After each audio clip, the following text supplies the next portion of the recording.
Let's move forward to fourth paragraph and discuss difficult word meanings. So first difficult word in this paragraph is adversely. It means in a way that has a negative or harmful effect. Urdu में इसे कहेंगे मनफी तौर पर. Second word is trigger. It means an event or situation etc. that causes something to start. यानी हरकत में लाना. Let's move on to its explanation now. Parents are the largest influence of external pressure for their young adult. ऐसा क्यों कहा गया है जबकि पेरेंट्स तो एक वार्मथ का सोर्स होते हैं. हमारी फैमिलीज़ में हम अक्सर देखते हैं कि हमारी फ्यूचर गोल्स को लेके, हमारी एजुकेशन को लेके पेरेंट्स इतने ज़्यादा एंग्शियस होते हैं कि वो एंग्जाइटी यूथ में भी ट्रिकल डाउन कर रही होती है. वो बहुत ज़्यादा कंसर्न होते हैं कि हमारे बच्चों का आगे फ्यूचर ब्राइट होगा या नहीं होगा, सक्सेसफुल होंगे या नहीं होंगे. अननोइंगली या नोइंगली वो यूथ पे बहुत ज़्यादा प्रेशर डाल देते हैं, स्ट्रेस डाल देते हैं.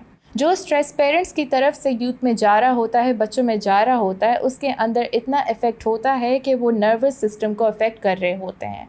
इसी वजह से वो कुछ कोपिंग मैकेनिज़्म ढूंढ रहे होते हैं, कुछ ऐसा ढूंढ रहे होते हैं कि जिसकी वजह से उनका ये स्ट्रेस कम हो जाए और फिर वो ड्रग्स को चूज़ करते हैं इसके लिए.